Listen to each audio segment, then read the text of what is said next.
Ya, beres ya. Suara saya terdengar dengan jelas. Mohon dijawabnya melalui chat aja, jangan di-unmute. Suara saya jelas ya?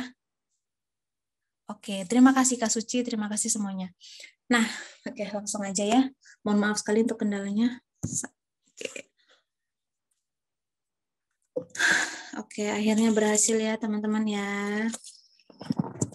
Kita ini maaf malam ini saya Zoom-nya pakai HP. Nanti ini Mbak Yasinta dipastikan Pak Rizky Permananya sudah join ya nanti setelah saya ngomongin masalah program bisa langsung dipersilahkan untuk Pak Rizky Permana membawa materinya. Seperti itu ya Mbak Yasinta. Ya, baik Koordinasi. Mbak Lia. Oke.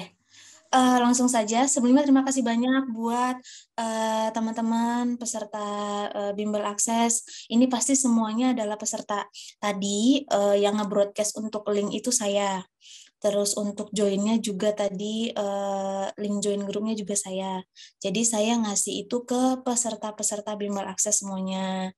Gitu ya. Nah, di sini mungkin yang join ada beberapa yang sudah tes dan ada yang masih OTW mau tes CPNS karena tadi sempat ada yang curhat-curhat, curcol lah gitu sama saya kan terkait tanya-tanya juga nih terkait program SKB gitu kan. Nah, makanya malam ini sebelum materi dibuka oleh Pak Rizky Permana, izinkan saya terlebih dahulu untuk menginformasikan nih terkait program SKB-nya. Tadi sempat ada yang belum terjawab buat peserta yang nanya terkait program SKB.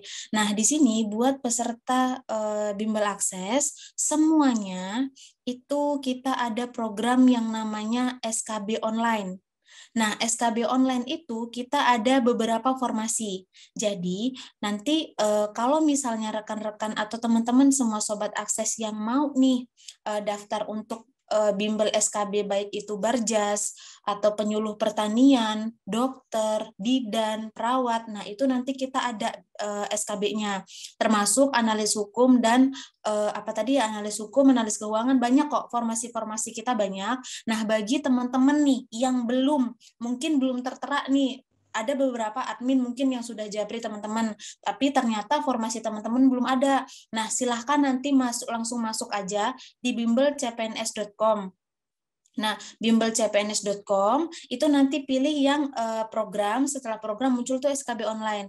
Teman-teman masukin form yang belum ada formasinya teman-teman. Nah, nanti di sana akan dibantu diajukan terlebih dahulu ya. Nah, nanti mungkin Mbak Yasinta atau salah satu dari tim kami akan men-share program SKB yang ada di Bimbel Akses di grup masing-masing.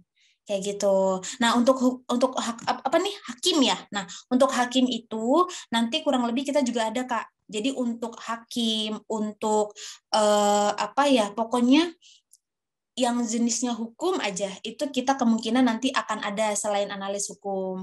Keperawatan juga ada. Jadi beberapa peserta kita itu dari Palembang, terus tadi ada juga dari Bandung. Nah, itu juga menanyakan terkait SKB yang ada di Bimbel Akses. Kayak gitu. Analis bendahara nanti juga kita akan adakan. Nah, yang agak mungkin teman-teman masih bingung nih gitu ya, untuk beberapa SKB yang terlihat langka gitu. Nah, nggak perlu khawatir, nanti langsung aja ngisi form aja dulu ya, ngisi form, nanti akan kita hubungin. Kalau sudah ada, kita akan hubungin. Kayak gitu. Nah, silahkan masuk ke bimbelcpns.com seperti waktu awal-awal teman-teman atau sobat akses melakukan pendaftaran di Bimbel Akses, langsung masuk aja ke bimbelcpns.com, pilih program. Di situ kan ada bagian field program ya, pilih program. Nah, nanti muncul tuh SKB online di field kedua atau field pertama, itu langsung diklik, scroll di bawah, nanti muncul formasi, silakan isi formasi teman-teman. Silakan isi formasi teman-teman. Nah, nanti di situ ada fieldnya, silakan isi nama, ada nama, nomor HP, email, sama formasinya. Nah, setelah nanti teman-teman isi, selang mungkin 2 hari kemudian atau beberapa hari kemudian kita akan follow up kalau formasinya sudah ready atau programnya sudah ready. Begitu ya, nggak perlu khawatir terkait tadi Mahkamah Agung kita ada. Jadi Mahkamah Agung itu kan pasti ada yang namanya analis hukum, hakim, jaksa gitu ya. Kita ada. Nah, mungkin yang kayak yang tadi ada saya lihat tuh ada analis apa sih jembatan-jembatan gitu ya sama teknik-teknik juga. Nah, itu langsung isi form dulu aja gitu. Ahli pertama kita ada ahli pertama nanti pokoknya isi form aja. Mayoritas yang paling banyak nanti akan kita ajukan dulu. Kayak gitu ya, akan kita ajukan dulu. Nanti ketika sudah ada, kita akan menghubungi kakak kembali. Makanya nanti isi formnya yang lengkap ya. Isi formnya lengkap. Analis perancangan anggaran pun nanti akan ada. Gitu. Oke, nah di sini sebelumnya terima kasih banyak sudah memberikan kesempatan saya untuk menyampaikan nih terkait program SKB. Nah, terkait untuk fasilitas-fasilitasnya yang pasti yang pasti nanti teman-teman itu mendapatkan yang namanya 4 kali sesi gitu ya. Mau SKB apapun, formasi apapun itu 4 kali sesi. Jadi 2 hari aja nih bimbelnya. 2 hari aja, Sabtu dan Minggu. 1 hari itu 2 sesi. Untuk jam itu nanti kemungkinan bisa pagi atau siang. Gitu ya, kalau Sabtu Minggu nih. Nah, terus kalau untuk fasilitas berikutnya kita ada yang namanya grup diskusi bareng pengajarnya. Jadi nanti rekan-rekan bisa bisa konsultasi lah gitu, konsultasi sama pengajarnya. Sama pengajarnya nanya-nanya terkait SKB-nya boleh gitu ya. Analis hukum tuh sebenarnya kita ada analis hukum yang umum. Nah, jadi nanti untuk detailnya seperti apa, teman-teman bisa isi form dulu aja, adanya formasinya apa aja. Nah, itu nanti akan ada admin yang menghubungi teman-teman nih. Akan ada admin yang menjelaskan terkait programnya, fasilitasnya, tapi yang pasti kita ada program SKB. Kayak gitu ya. Jadi nggak perlu khawatir karena kita menyediakan formnya untuk teman-teman. Gitu. Ahli pertama pekerja sosial kemungkinan nanti akan ada gitu ya. Konsultasi sama pengajarnya dijawab Kak untuk SKB. Nah, mohon maaf gini ya, sebelumnya mungkin teman-teman di sini ada beberapa yang mengeluhkan nih terkait di grup itu tidak direspon. Nah, kemarin itu kan kita hakmin sebulan kalau nggak salah itu PIC atau wali kelas itu baru dimasukin ke grup.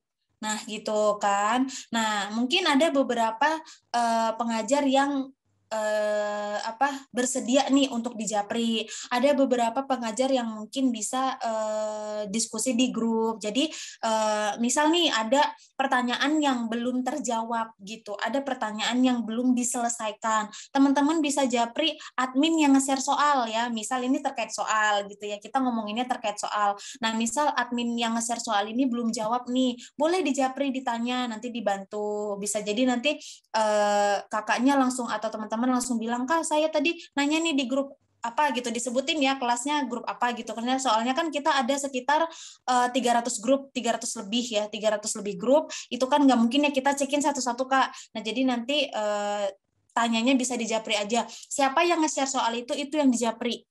Kayak gitu ya, sasarannya cukup itu aja, jadi nggak perlu ngechat semua adminnya gitu kan, jadi cukup satu aja yang atau ngejaprinya sama admin yang pertama kali kakak daftar. Misal kakak daftarnya sama admin A ya, nanyanya sama admin A, misal daftarnya sama admin B, nanyanya sama admin D. Misal admin yang nggak aktif, boleh langsung japri saya.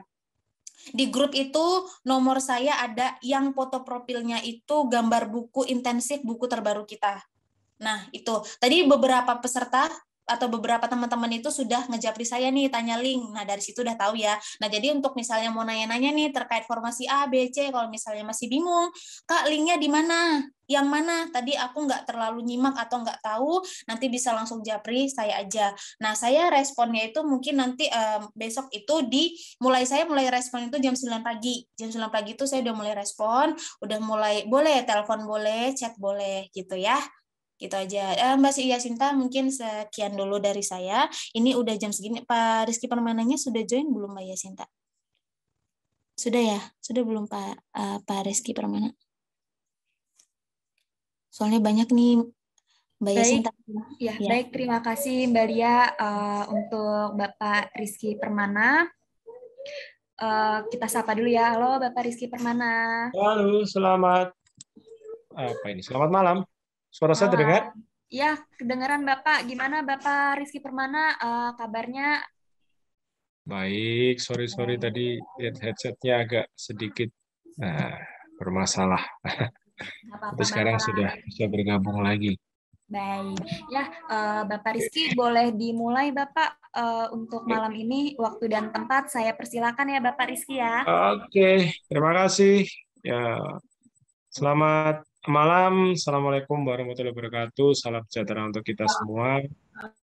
Wow, 237 teman-teman dari eh, Indonesia, ujung Indonesia ya, dari ujung Aceh sampai ujung Papua mungkin ini. Baik, malam hari ini kita akan bersama-sama. Di sini ada beberapa yang saya familiar, yang mungkin juga pernah bertemu dengan saya, yang akan bersiap-siap untuk tes SKD, ya, akses. Ini teman-teman dari akses, mungkin juga dari bimbel pribadi, artinya belajar sendiri ya untuk umum juga. Oke, baik teman-teman, pada malam hari ini kita akan sedikit ya mengupas tentang salah satu materi tentang TKP, yaitu anti radikalisme.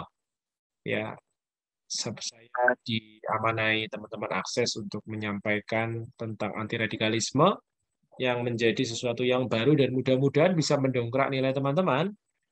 Karena TKP saat ini menjadi ladang skor. Saya mengamati live scoring yang ada, baik lewat YouTube, lewat media lain. TKP menjadi ladang nilai, teman-teman. Jadi di saat TWK masih susah, ya, TWK still susah, tetap dipertahankan susah. Saya lihat skornya juga nggak bergerak dari range 85 sampai 110 lah maksimal. Jarang banget sampai 120, 125, lagi nilai sempurna 150 itu sangat jarang sekali. Ya, jadi range-nya bergerak di antara itu, bahkan beberapa juga tidak passing grade. Dan kita lihat juga persebaran soalnya juga merata ya. Artinya ada cerita yang mendapatkan, oh saya hafalan semua. Tapi di satu sisi, saya nggak ada hafalannya sama sekali. Artinya, teman-teman harus belajar dari hafalan sampai tidak hafalan. Kan begitu ya? Mengartikannya sesimpel itu sebenarnya.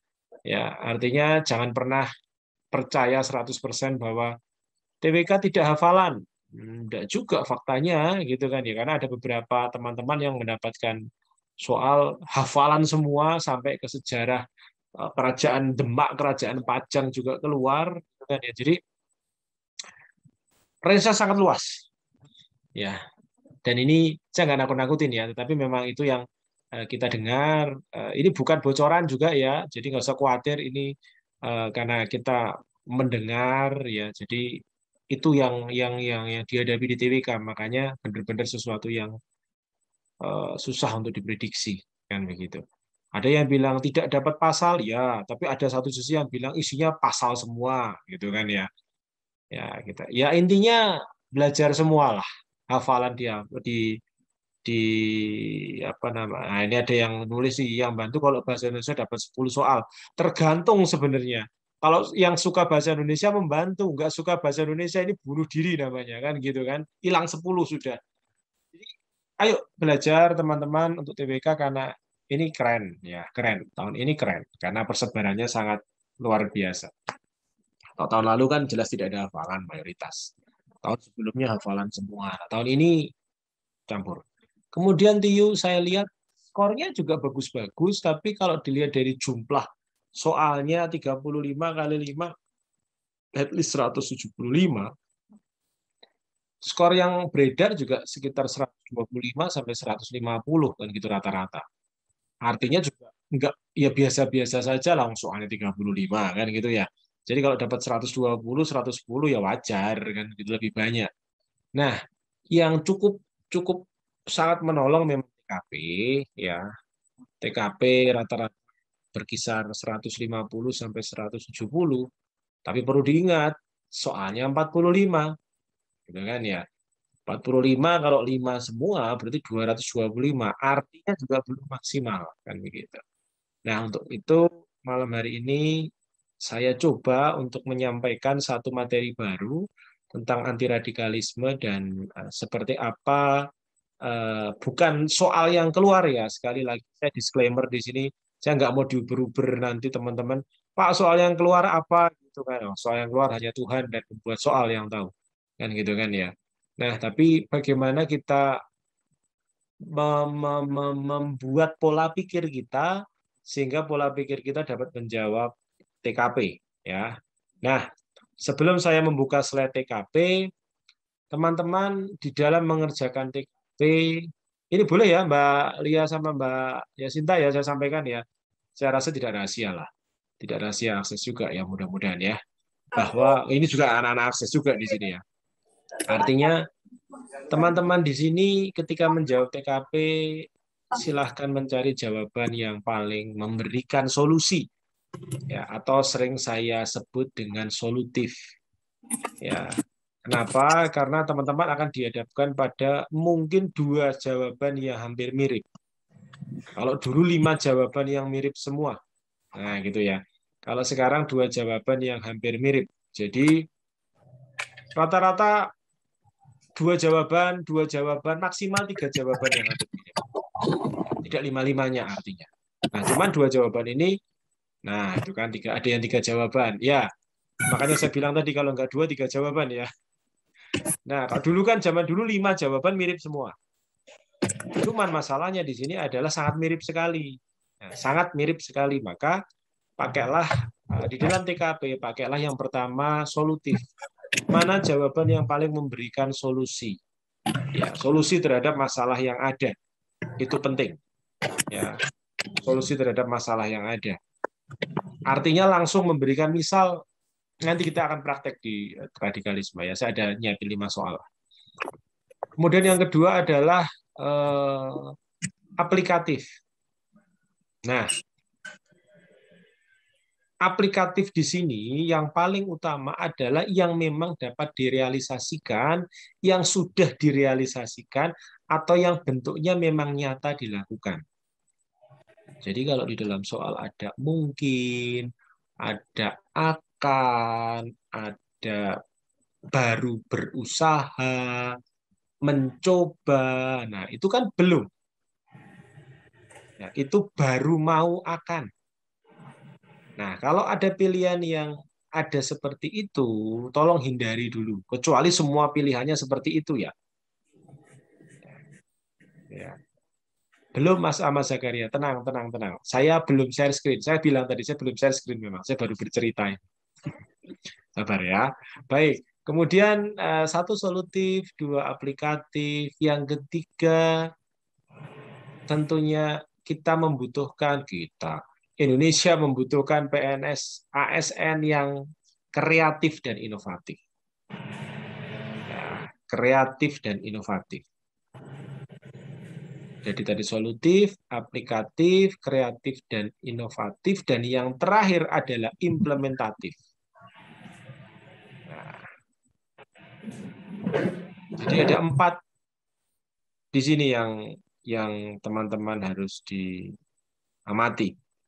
Gitu ya. Yang teman-teman harus, cara menjawabnya semua sama. Indikator apapun. Ya, indikator apapun. Ya, baik. Itu pengantar dari saya. Mudah-mudahan menjadi bekal teman-teman di dalam mengerjakan soal TKP ya. Karena TKP ini sebenarnya ini kepribadian kita, tapi tentunya kita tidak bisa sesuai dengan kepribadian kita saja, kan begitu. Yang ada nggak lulus, tapi kepribadian seorang PNS. Gitu ya. Yang sudah pernah bekerja, jangan bawa-bawa pekerjaannya. Biasanya saya begini kok. Nah, jangan ya. Itu pesan saya. Nah, baik. Saya akan masuk ke radikalisme. Mana slide-nya?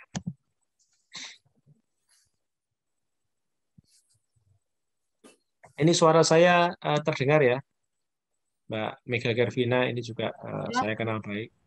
Mbak Mega, suara saya terdengar ya, Mbak? jelas Kak, jelas banget. Baik. Oke.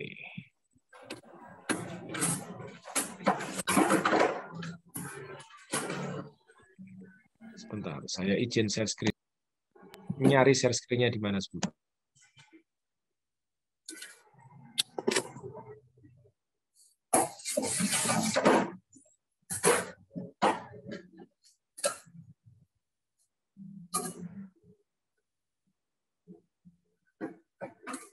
Izin saya bergabung dua Zoom karena laptop yang saya pakai sepertinya nggak mau pakai colokan. Sebentar ya teman-teman ya, mohon waktunya.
Mas, minta tolong dong Nadianya di mute.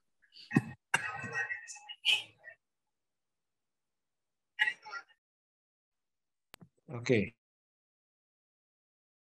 Suara saya terdengar ya. Baik. Ada yang minta diulang. Oke. Solutif, aplikatif, kreatif, inovatif, dan implementatif. Itu tolong jangan dilupakan ya. Jadi kalau ada pilihan jawaban sama, pilih yang paling solutif. Oh, semuanya memberikan solusi, mana yang paling aplikatif? Aplikatif itu gini, teman-teman. Yang memang sudah direalisasikan, atau yang memang logis direalisasikan. Misal tadi, kalau komputer rusak, pekerjaan ada di komputer itu. Apa yang dilakukan? A. Membagi pekerjaan kepada orang lain. Yang B. Mencari tukang reparasi komputer. Ya, tentunya mencari tukang reparasi. Loh, Pak, itu kan tidak solutif, membagi pekerjaan. Ya, bagaimana membaginya, wong pekerjaan ada di komputer. Nah, ini contoh. Jangan terjebak dengan jawaban-jawaban dewa ya, tapi yang realistis. Jadi aplikatif itu. Oke. Nah, termasuk juga yang kreatif dan inovatif. Kreatif dan inovatif, tapi jangan berlebihan ya. Misalnya begini. Menggunakan kantor saat ini membutuhkan pembaruan dalam bentuk surat elektronik. Teman Anda tidak bisa karena sudah berumur. Apa yang dilakukan? A. Mengajarkan kepada teman kita sampai bisa. Yang B. Mengirim melalui manual. Secara emosional, kita akan memilih A. Mengajarkan. Yaitu yang paling baik. Nah, tapi kalau mengajarkan kapan bisanya, wong dia nggak bisa. Pekerjaannya apakah jalan atau tidak? Tentunya tidak. Maka pilihannya adalah B. Mengirimkan dengan bentuk manual. Jangan dipaksa dong. Wong dia nggak bisa. Nah, ini contoh sederhana ya. Di luar anti radikalisme ya. Nah, ini contoh teman-teman. Nah, ini secara kronologis cara berpikir kita, jadi if tadi yang saya sampaikan tolong diimplementasikan di dalam mengerjakan soal. Tapi monggo sih teman-teman yang saya berikan saran. Oke. Kemudian kembali ke laptop kita malam hari ini, yaitu anti radikalisme. Nanti teman-teman silakan bertanya, monggo. Oke. Terima kasih untuk teman-teman akses yang sudah mendesain PowerPoint-nya. Nah, karena saya tidak mendesain. Oke, terlihat ya? Baik. Anti radikalisme.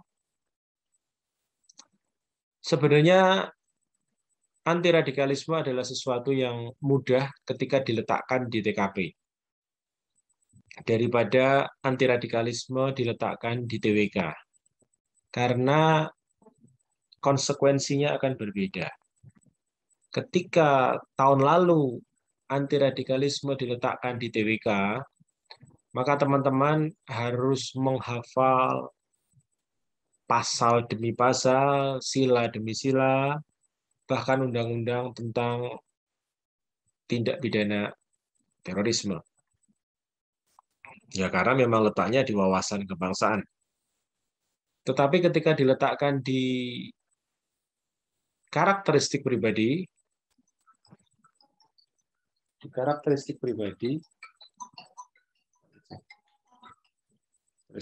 telepon masuk ya. Di karakteristik pribadi, maka teman-teman di sini lebih diharapkan untuk bagaimana kita mampu bersikap ketika berada dalam kondisi-kondisi radikal.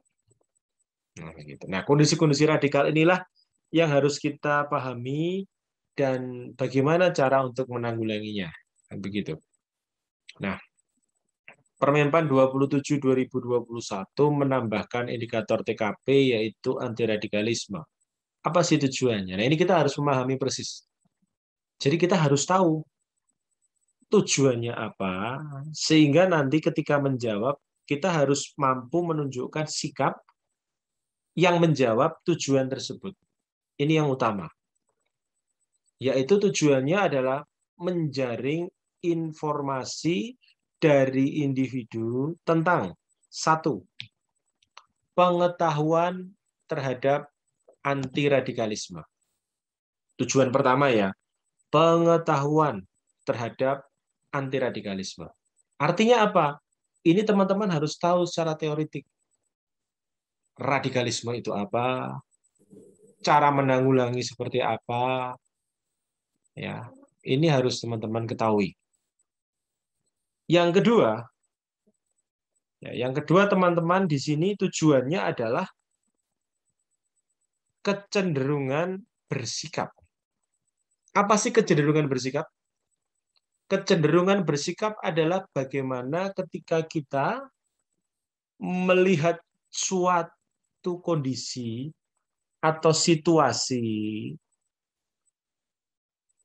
yang diinginkan oleh pemerintah adalah bagaimana sikap kita terhadap adanya tindak radikalisme. Sikap kita. Dan yang ketiga, bertindak saat menanggapi stimulus. Nah, kalau ini case, ketika ada kasus A, tindakan kita apa? Ya, jadi tidak hanya sikap. Kalau sikap itu kan misalnya kita iba, kita peduli, kita ikut serta bertanggung jawab, itu sikap. Tapi kalau bertindak, itu kan misalnya melaporkan, menegur. Nah, itu kan bertindak. Nah, tiga hal ini yang teman-teman sebenarnya harus pahami. Niatnya anti radikalisme 10 soal ini tuh ini loh. Agar teman-teman mengerti apa sih anti radikalisme itu. Yang kedua, bagaimana bersikap. Dan yang ketiga, bagaimana bertindak terhadap alternatif situasi yang ada. Namanya alternatif berarti saya yakin tidak ada satu orang pun di Zoom ini yang mendapat situasi yang sama. tapi kondisionalnya mungkin akan sama. Ya, ya kalau diganti satu Mbak Vika, satu Mbak Mega aja udah beda artinya. Kan begitu. Nah ini teman-teman harus pahami dulu. Makanya berangkat belajar TKP itu dari tujuannya apa. Jadi konsep berpikir kita jelas. Jangan asal aja. Ya, teman-teman ya. Ini cara konsep belajarnya begitu. Oke. Nah, kemudian tujuan pertama tadi jelaskan, memahami tentang anti radikalisme. Namanya anti, berarti kita harus paham radikalisme, karena anti adalah kontranya radikalisme. Nah, radikalisme itu apa? Ideologi, ide atau gagasan, dan paham yang ingin melakukan perubahan pada sistem sosial dan politik dengan menggunakan cara-cara kekerasan.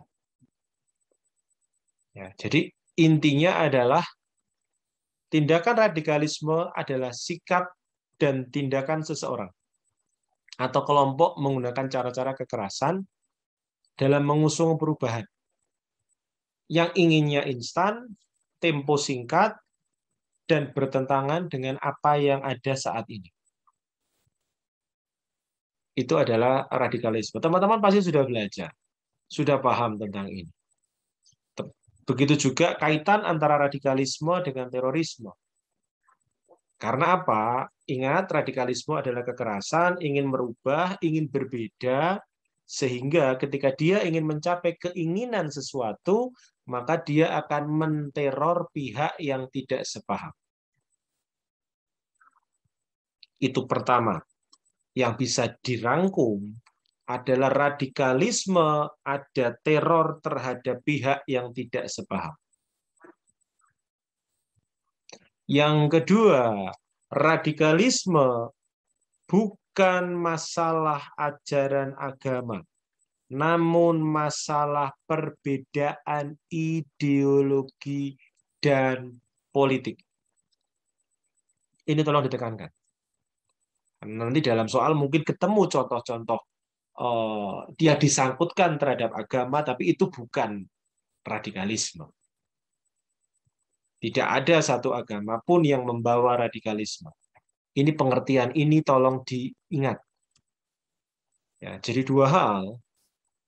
Yang pertama, radikalisme ada teror, ada intimidasi, ada tindak kekerasan terhadap yang tidak sepaham. Jadi kalau tidak semua kekerasan itu radikalisme ya. Itu yang perlu diingat. Ya. Tidak semua kekerasan itu radikalisme, misal kita bentak-bentak orang kan kekerasan juga, tapi bukan radikalisme juga kan. Gitu kan ya. Jangan dimaknai radikalisme, karena radikalisme harus ada keinginan untuk merubah. Oke.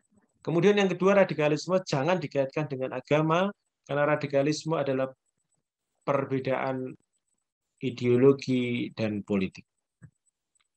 Ada yang ngecat UPM.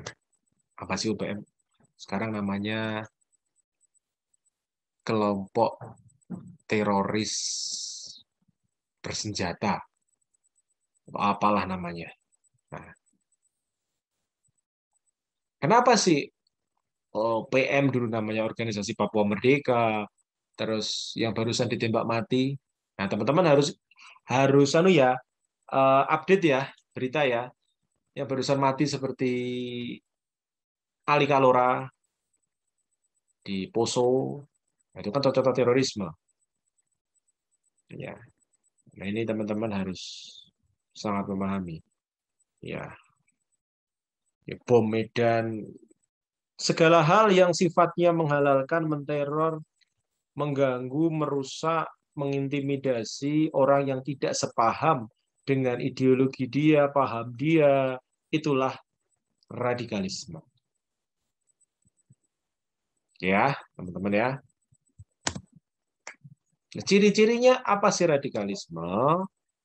Yang tadi kita sampaikan, melakukan upaya penolakan terus-menerus, perlawanan, tidak segan-segan menggunakan cara kekerasan.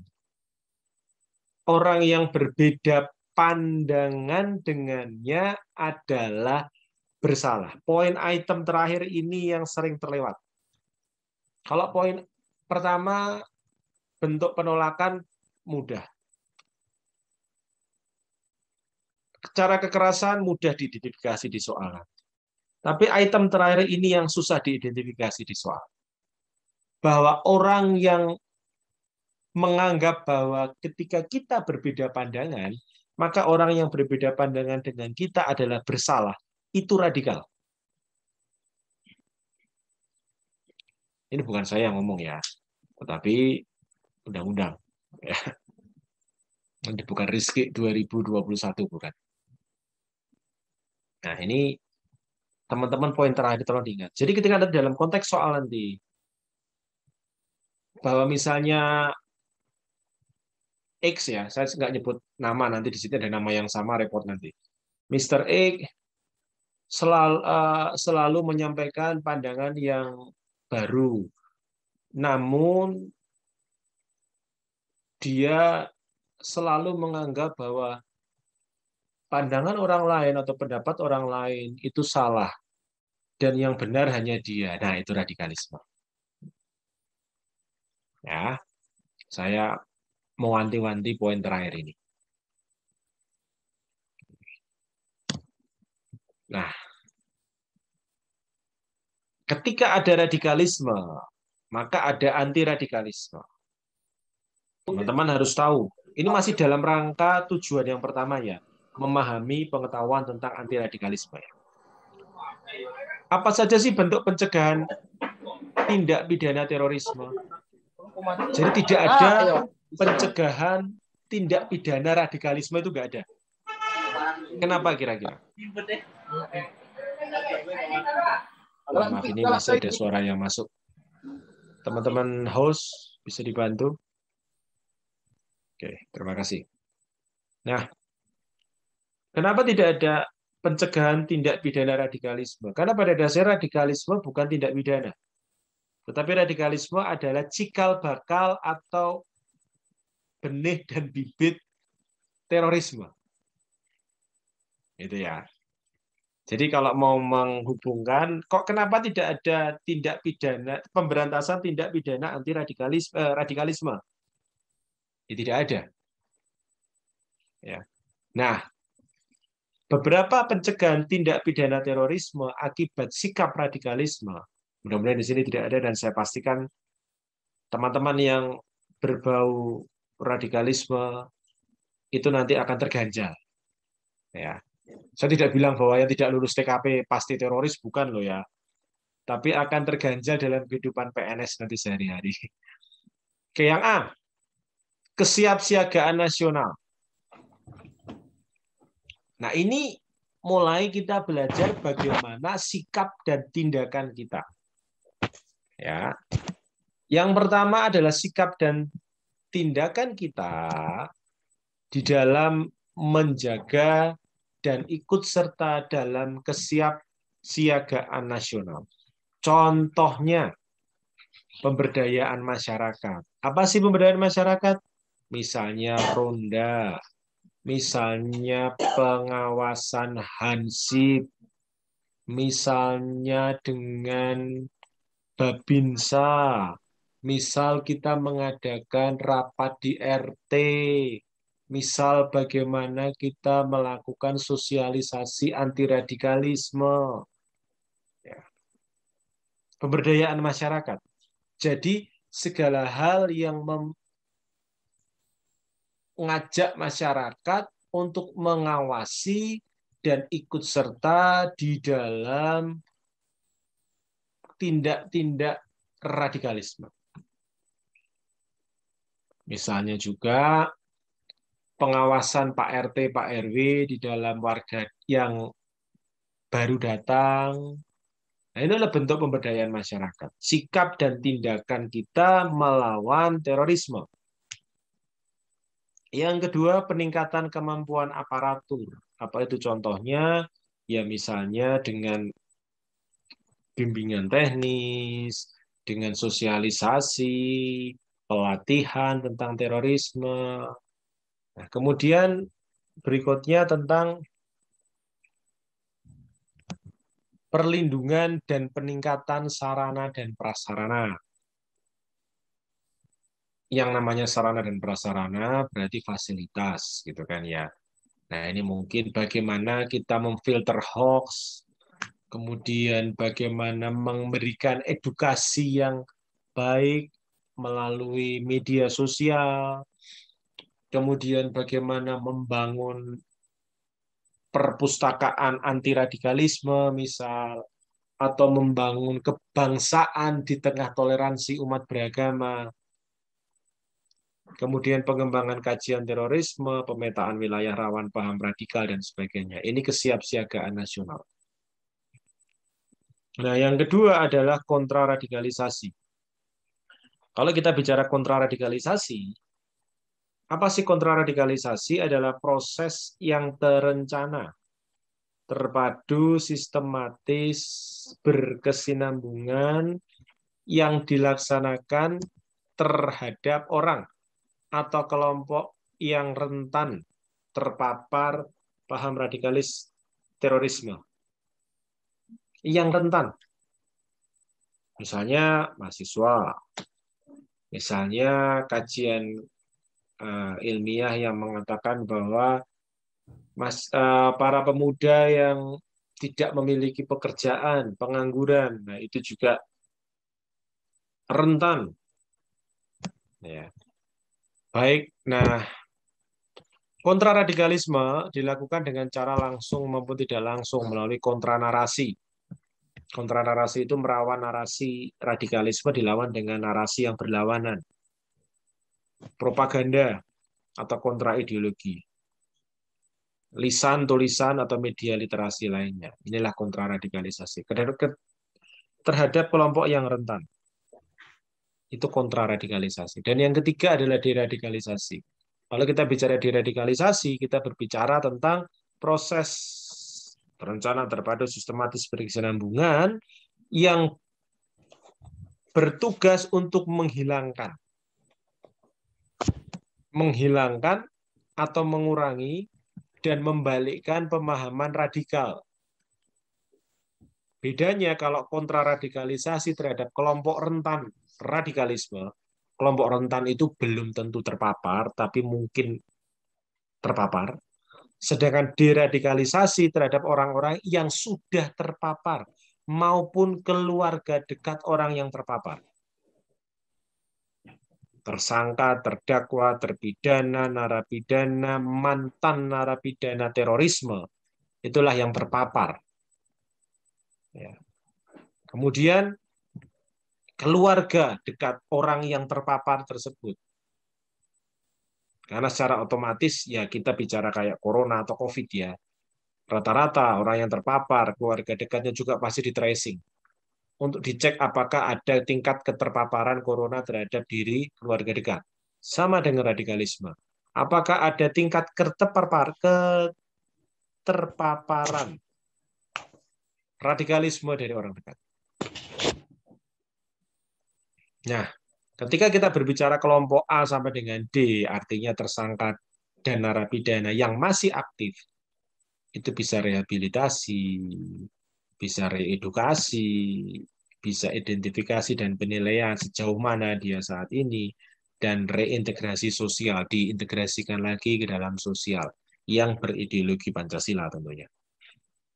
Sedangkan mantan narapidana ataupun keluarga dekatnya ya bisa melalui pembinaan wawasan kebangsaan, wawasan keagamaan, atau kewirausahaan.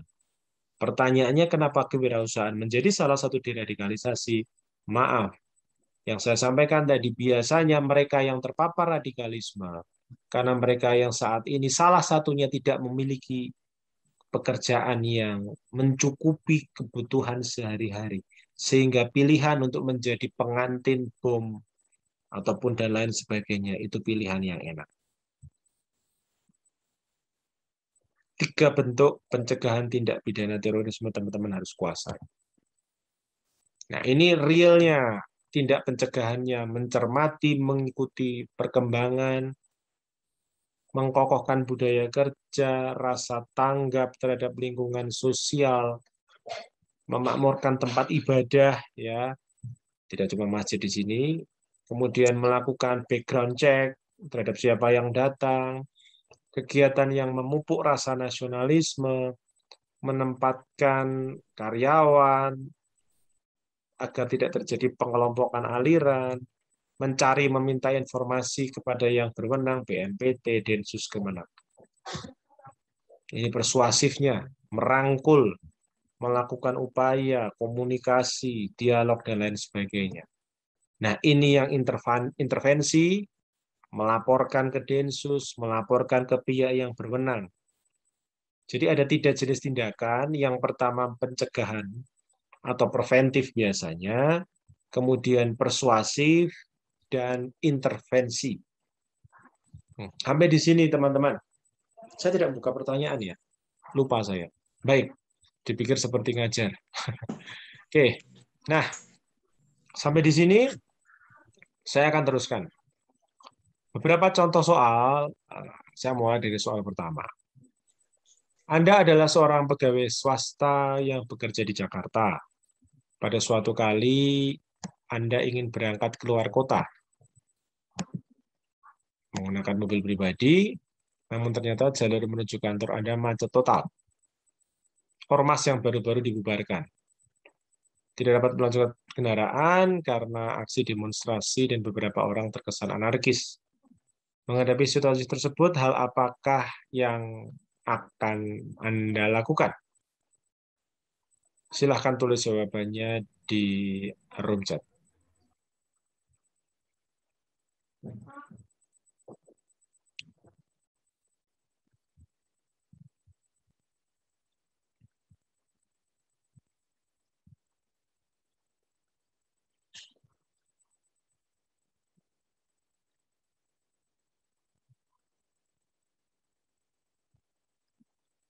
Oke.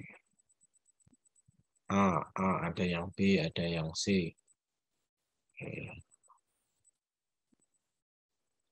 Baik. Nah,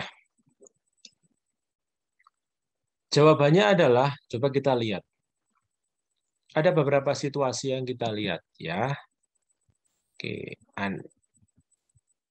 Ternyata jalur menuju kantor Anda macet total.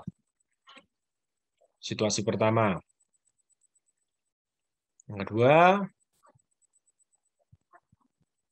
ormas tersebut membuat Anda dan penumpang lainnya tidak dapat melajukan kendaraan Anda karena sedang melakukan dan anarkis. Yang A tidak ya. Yang E tidak. Nah, ini juga tidak mengabadikan momen tersebut walaupun itu kita sering lakukan ya. Dan gitu. Oke, maka pilihannya hanya A, B, dan C. Kenapa tidak C? Ya, biasa saja dan memarkirkan kendaraan Anda untuk segera menuju kantor. Memarkirkan di jalan. Nah, ini sedang dalam perjalanan kan ya? Jelas ya. Maka pilihan C tidak mungkin. Parkir di mana, Mas? Mbak, gitu kan ya. Jalan kaki menuju kantor. Ini juga sama, kondisinya sedang naik kendaraan. Ya, maka jawabannya adalah A. Alasannya sederhana. Oke. Alasannya sederhana sebenarnya.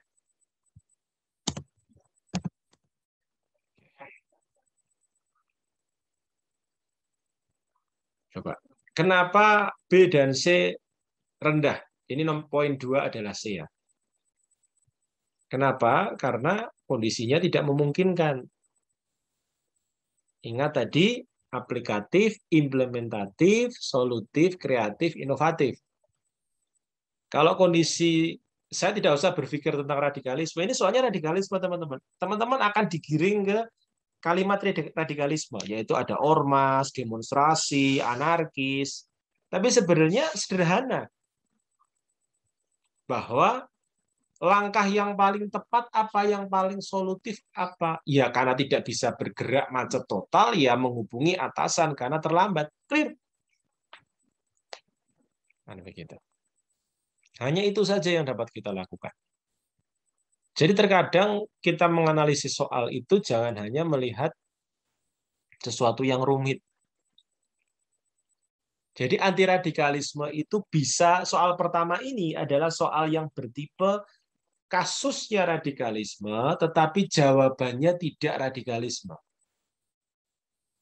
Tapi kita akan berpikir keras. Harus seperti apa? Itu soal yang pertama. Oke. Kemudian soal yang kedua. Pertama mudah, banyak yang benar.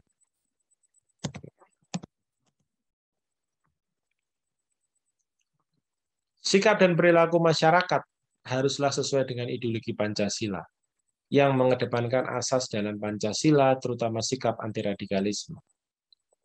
Di bawah ini sikap yang harus dihindari agar radikalisme di masyarakat dapat dicegah adalah, silakan tulis di room chat.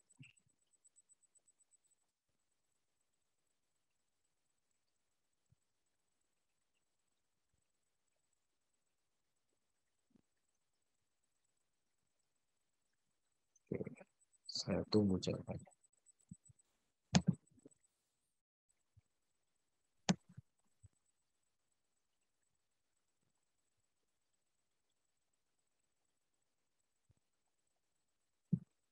Ada yang C, ada yang D, ada yang B, macam.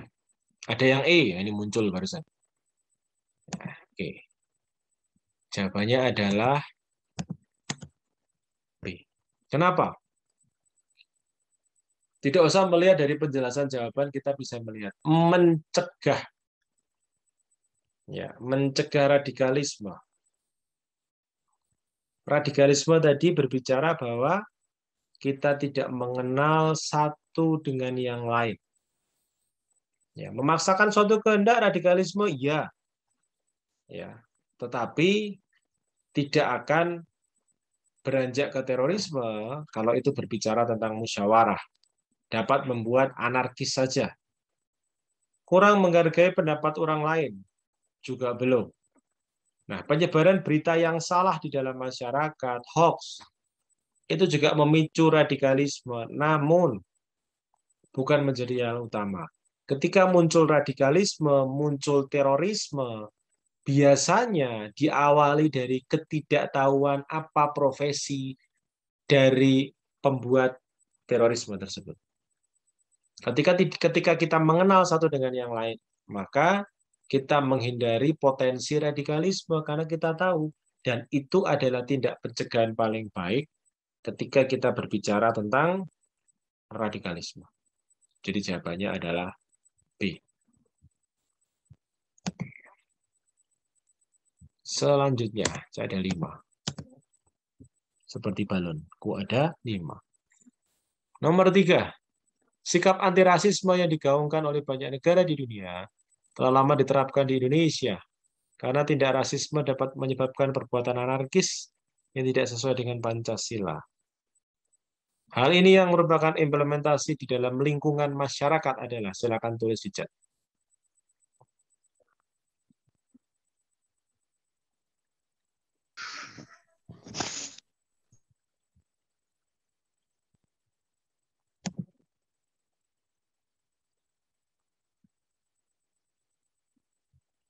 Ada A, ada B, ada C, ada D, lengkap kali ini. Agak beragam ini.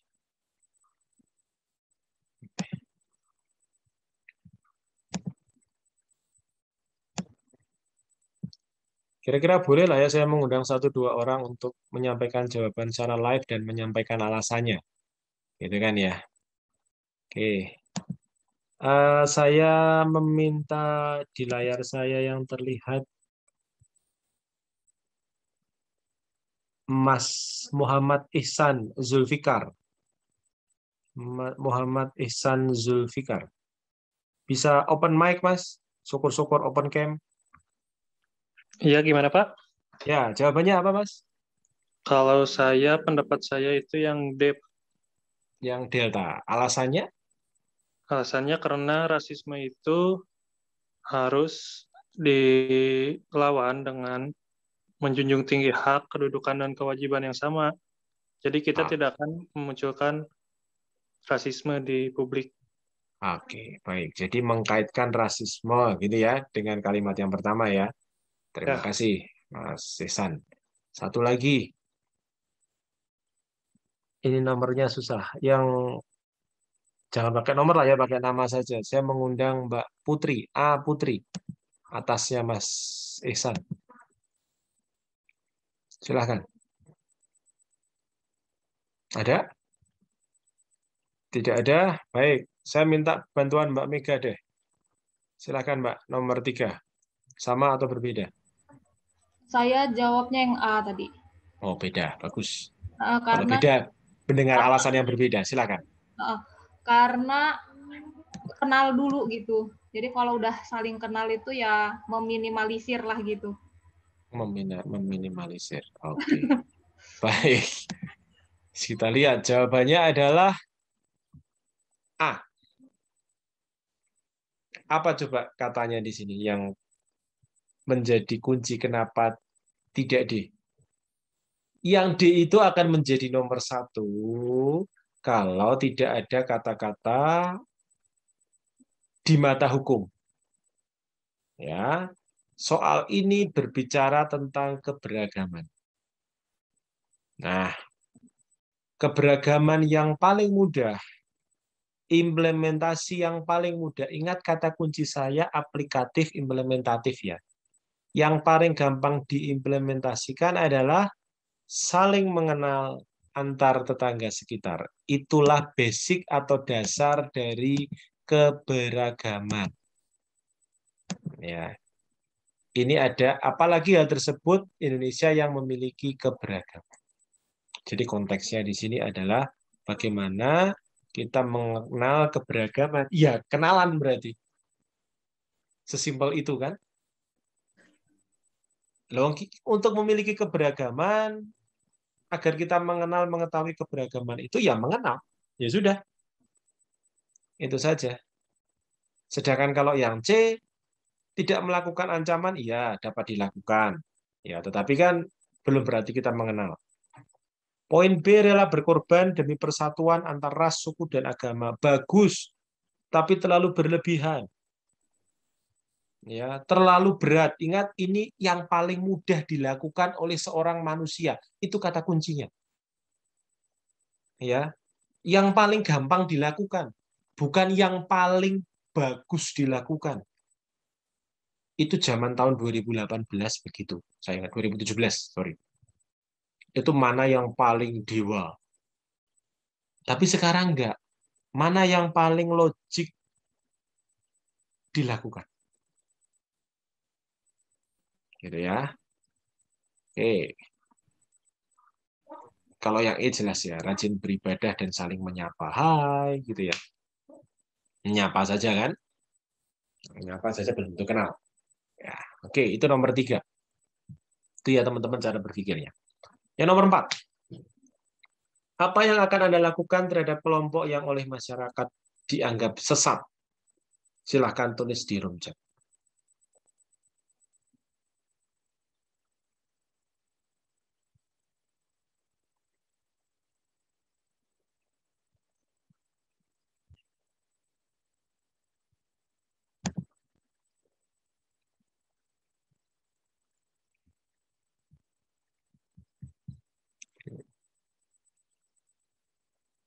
D. D. Oke.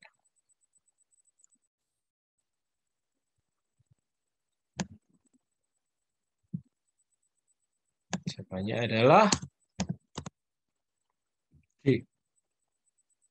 Ya, jangan terjebak dengan sesatnya. Jangan melindungi mainstream agar tidak terjadi pembiasan dan pembenaran. Ya, kelompok yang dianggap sesat, ya tetap harus diberikan pelayanan publik yang adil. Karena dijudge oleh masyarakat lain, kelompok mainstream. Negara harus tetap berdiri memberikan pelayanan publik yang sama. Bahwa pelayanan publik diberikan. Nah, hal ini contoh bagaimana kita bersikap dan bertindak terhadap kelompok-kelompok yang dianggap radikal. Kan kita tidak tahu yang radikal yang mana. Karena ingat, di poin terakhir tadi saya bilang, kelompok radikal juga menganggap orang yang berlawanan pikiran dengan dia adalah kelompok yang bersalah atau kelompok yang sesat. Kan begitu? Jadi selama tidak ada keputusan hukum, pun kalaupun ada keputusan hukum, pelayanan publik tetap harus diberikan. Ya, ini kaitannya. Jadi di soal-soal dari keempat soal ini, teman-teman mungkin bertanya-tanya, loh berarti soalnya tidak melulu tentang anti radikalisme? Ya tidak. Kalau soalnya apakah ini masuk radikalisme atau tidak, ini anti radikalisme. Kalau itu semua 10 nomor benar semua. Kan begitu. Nah, ini kan sengaja dibuat agar bagaimana sikap-sikap kita dalam melihat orang yang radikalisme, atau melihat tindakan radikalisme, atau tindakan orang-orang yang terorisme, kan begitu. Gitu ya teman-teman ya. Dan yang terakhir adalah nomor 5. Nah, dokter dalam konflik beragama melibatkan agama yang Anda anut dengan agama minoritas, merasa mendapatkan perlakuan yang tidak adil dari pemerintah, dan tekanan dari kelompok agama Anda sendiri untuk membela agamanya. Sikap Anda sebaiknya seperti apa? Ya ini mudah sebenarnya ya. Jawabannya adalah D. Netral, tidak memihak kelompok manapun. Nah ini konflik antar agama juga menjadi cikal bakal kekerasan kalau tidak diselesaikan. Namun sebagai seorang dokter kita harus netral, walaupun agama yang berkonflik. Karena ingat, agama bukan basic dari radikalisme. Nah, teman-teman, itu contoh 5 soal yang saya berikan. Yang saya pesankan terakhir adalah, walaupun teman-teman merasa pernah mengerjakan soal yang hampir mirip, ingat ini TKP. Beda satu kalimat, beda satu kata, itu bisa membedakan arti semua.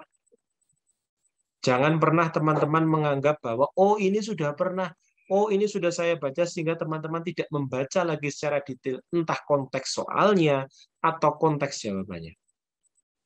Yang biasa merusak itu. Ya. Maka ketika mengerjakan TKP, kosongkan pikiran. Jawablah seakan-akan ini soal baru, kasus baru. Nggak usah peduli pernah baca. Ya namanya buat kalimat pasti ada aja yang akan sama.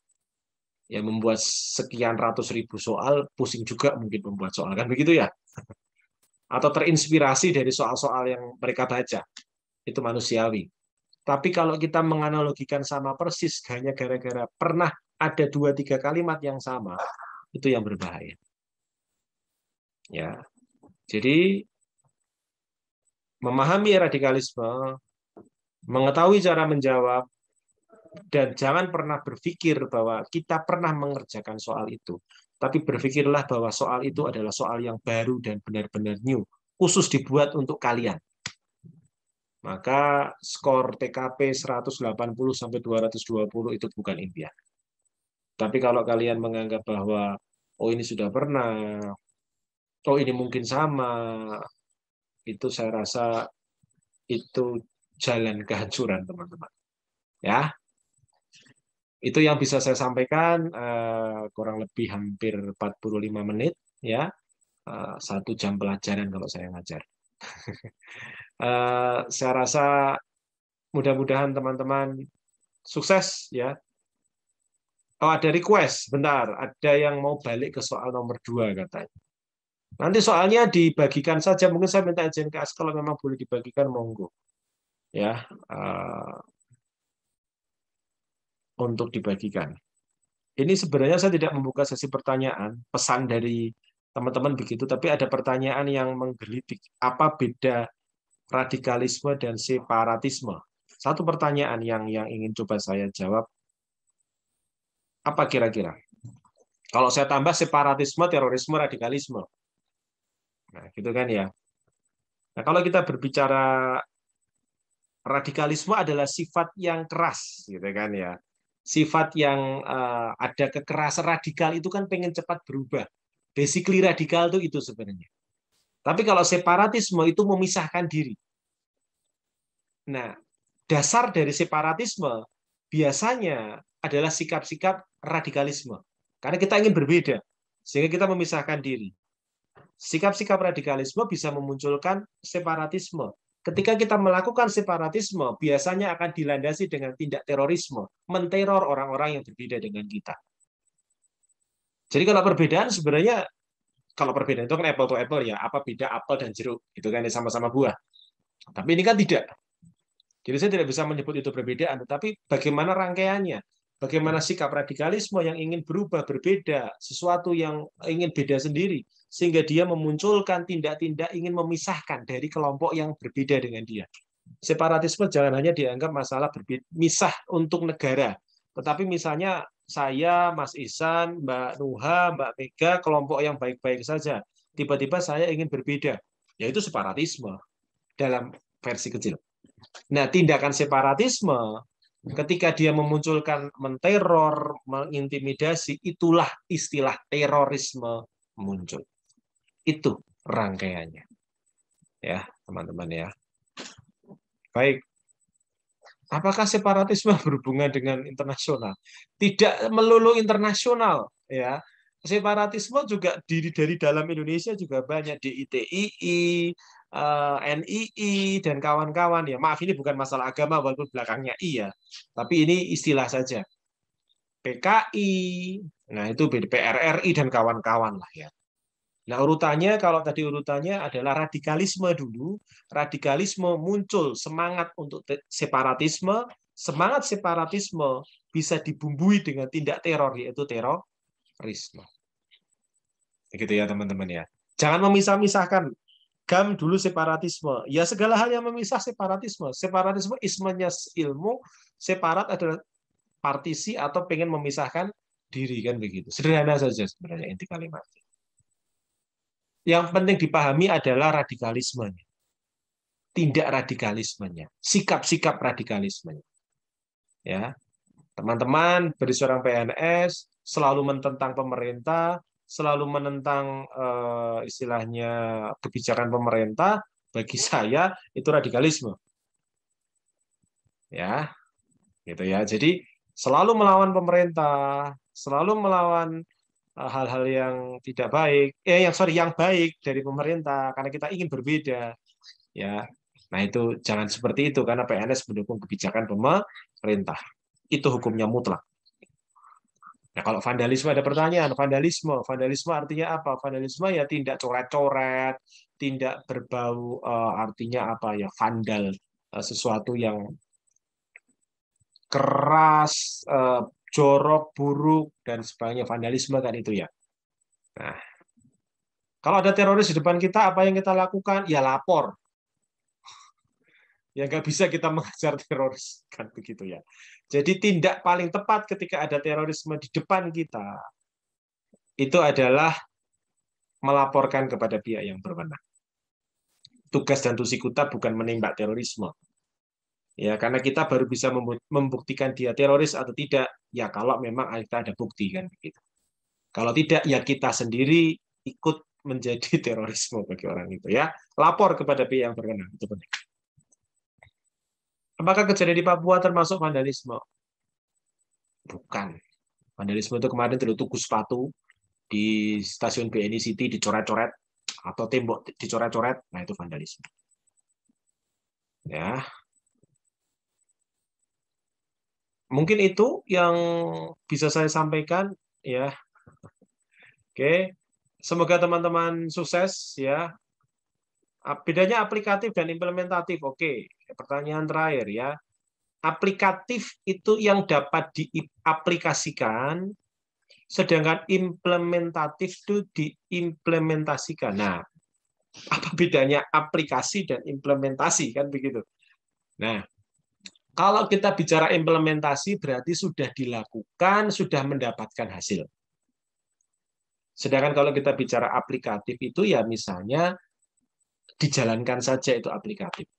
Nah, kalau di dalam konteks TKP, biasanya berbicara aplikatif itu apabila sesuai dengan apa yang kita mampu. Ya, tadi jangan muluk-muluk tadi. Pilihan yang soal yang ini. Mana tadi? Nah, ini. Yang paling aplikatif ya mengenal. Yang paling gampang kan daripada rela berkorban. Nah, kalau implementatif itu yang sudah dilakukan, gitu ya, bukan dalam rencana, kan begitu. Ya. Oke. Terakhir, ada pertanyaan definisi antiradikalisme. Oke, ini terakhir ya. Terakhir. Baik. Kalau kita bicara antiradikalisme, oke, kita berbicara tentang ideologi gagasan, sehingga kalau anti berarti kita melawan tindakan radikalisme. Kan begitu. Ya, melawan segala sikap radikalisme, melawan segala hal-hal yang memang berpotensi untuk menuju radikal. Itulah anti-radikalisme. Ada 3, teman-teman, saya ulang. 1, kesiapsiagaan secara nasional, pemberdayaan masyarakat, dan penguatan kompetensi, aparatur, gitu ya, sarana prasarana. Yang kedua, kita berbicara tentang apa tadi? Kontraradikalisme. Ya, kontraradikalisme kita berbicara tentang bagaimana kita menjaga sehingga orang-orang yang rentan terpapar radikalisme tidak terpapar. Edukasi, literasi, gitu ya. Kemudian yang ketiga adalah deradikalisme. Kalau kita bicara deradikalisme, maka kita berbicara tentang bagaimana kita membagi orang yang sudah terpapar dan keluarga orang yang sudah terpapar. Itu kan ya? Dengan beberapa langkah yang saya sampaikan tadi. Itu 3 hal tentang bagaimana anti-radikalisme. Baik, teman-teman, saya rasa cukup ya pertemuan malam hari ini. Semangat, tetap yakin 220 itu target. Nah, gitu kan ya. Nggak usah khawatir, nggak usah takut dengan anti-radikalisme. Teman-teman mampu. Yang penting teman-teman tidak menjadi teroris, maka teman-teman mampu. Kan begitu aja, kan gitu ya. Oke, kita bertemu lagi mudah-mudahan dalam situasi yang lebih menyenangkan. Tadi ada promo SKP dan sebagainya ya. Dan kita bertemu mungkin bisa di Latsar, CPNS, atau di kondisi apapun. Dan doa saya, teman-teman sukses dan lolos menjadi seorang abdi negara, dapat NIP. Baik, terima kasih. Waktu dan tempat kami kembalikan kepada Mbak Yasinta ataupun Mbak Lia. Monggo. Terima kasih teman-teman. Saya pamit. Mohon maaf ada salah kata. Saya Rizky Permana. Wassalamualaikum warahmatullahi wabarakatuh. Salam sejahtera dan terima kasih. Selamat malam. Terima kasih Kak Rizky. Baik, terima kasih kepada Bapak Rizky Permana atas materi yang sudah disampaikan. Terima kasih juga kepada para teman-teman semua yang telah mengikuti webinar malam ini. Semoga materi yang disampaikan oleh Bapak Rizky Permana bisa bermanfaat ya untuk teman-teman semua. Mohon maaf jika di sini Yasinta dan Mbak Lia ada salah-salah kata dalam penyampaian. Dengan ini saya tutup webinar malam ini. Terima kasih semuanya. Assalamualaikum warahmatullahi wabarakatuh. Waalaikumsalam warahmatullahi wabarakatuh. Terima kasih Kak. Warahmatullahi wabarakatuh. Semangat semuanya. Semangat. 225 PKP. Semangat. Aklamasi. Lanjut SKB, Warahmatullahi wabarakatuh. Semangat semuanya. Apa sih tadi? Teman-teman. Semangat target 500. Lulus. Semangat semuanya. Ada teman-teman. Semangat merdeka. Target 500 semangat. Amin. YNWA. Bangun. Datangkan uang udah mutlak gimana? Untuk materi dan videonya jangan lupa di-share ya Mbak ya. Terima kasih.